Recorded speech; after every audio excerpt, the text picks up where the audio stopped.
Let's get to the top story in the manosphere. And this one comes from India. And I know we have outsourced a lot of things to India from the Western world, like America and Europe, tech jobs, the customer support. But one thing I did not know, we've been outsourcing, and I guess it is now time, the discrimination against men's rights. And how do I know? Well, this story that hasn't been published much in the Western world about what Supreme Court of India has decided this month, and what they've decided, and they've ruled that if you are a married man in India and your wife cheats on you, gets pregnant, and gives birth to a child from another man, you, my friend, as a husband, still legally and financially responsible for that child. Now, you thought the laws were brutal against men in America, and they are, but this is a whole new level. And this story actually comes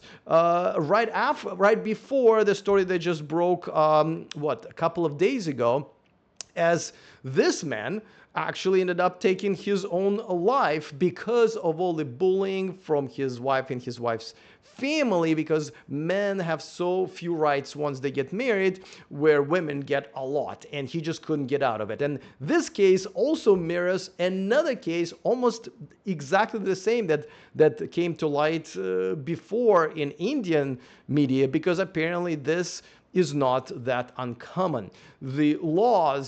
The marriage laws in India drive men to take their own lives. I genuinely did not think that India was one of those countries that where this would be possible, but this is even more reason, guys. No matter where you are in the world, stop getting fucking married. There's no benefits of marriage out there anymore. And at best, like here in Thailand, more or less, if you end up getting divorced, you'll be okay, especially if you're a foreigner. But most of the time, you are going to be punished greatly for the divorce, or just in this case, you will be punished literally while you're still married. Now, I do have to say that, and I don't want to give kudos to the Supreme Court of India, but they did make another decision this summer that actually just gave men a little bit of a victory, because this one woman, Indian woman, was claiming after only a year and a half of marriage to a rich Indian man that she needs to get the luxury apartment, she needs to get a BMW and a bunch of other things. And the Supreme Court said, honey, you got a master's degree. Why don't you go and get a fucking job? We're not giving you anything. You don't deserve any of this stuff. And I gotta tell you, that's kind of refreshing. I kept this story as a feel-good story of the week to tell you about it. And since then, those two other awful stories came out, and everything kind of changed, because I was gonna give kudos to India and their Supreme Court, but that's not a very good cancellation price. Obviously, it's a win, and this is something that I think this is number one thing that men should be voting for in America, which is, making alimony illegal in general. I mean, it's such a fucking con. Alimony, right, is basically when you have to continue doing your husbandly duties even after your divorce, even though it might have been caused by your wife cheating on you and having maybe from another man, while she does not have to perform her wifely duties ever again. It is a strange universe we live in, and this is why the red pill movement is so important, because a lot of men just don't get it. I mean, men continue getting married, and they're excited about it, and you go, but like, why? What are you getting out of this?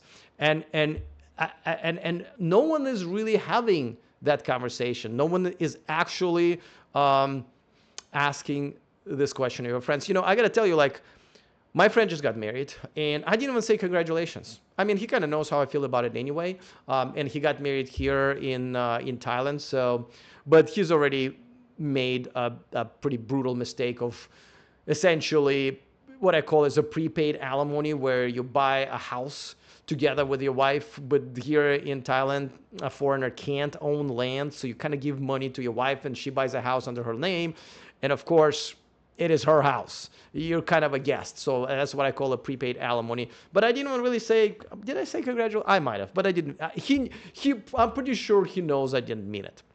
All right, let's take a comment from the live chat. Indian expat here. I prefer the dictatorial Middle Eastern countries that at least have traditional gender roles.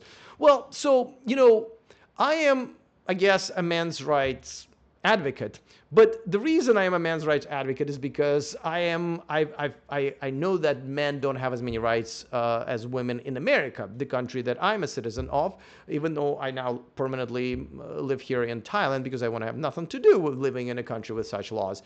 But at the end of the day, I am for full equality, full legal equality. And the Middle East kind of does it the other way around. I was actually just in the Middle East. I was in Egypt, and I remember I was driving from the airport. My driver was a young Egyptian guy, and I looked at the car next to us, and I saw a woman driving. And like, hey, you guys allow women to drive? Wow. And he was like, yeah, I know. Fuck, man. Yeah, what are you going to do? So it's kind of like the other way around over there. But I am for complete equality. And that's what I want out of this, except for, where in America and European countries, men just don't have that. So, but could it's good to hear from someone who is at least in touch with Indian culture. I grew up in Silicon Valley. Lots and lots of Indians, and I gotta say, the relationships, the marriages, the arranged marriages, it is a fucking mess. I genuinely, at first I was like, okay, well, arranged marriages, that's kind of like, I can see how that might work. But then I realized that once I started making friends with a lot of Indian men and women, and I realized how they're not working any better than non-arranged normal marriages. If you want to ditch modern women and move abroad for more traditional relationships, go to themillionmenproject.com, take my most comprehensive course, and change your life.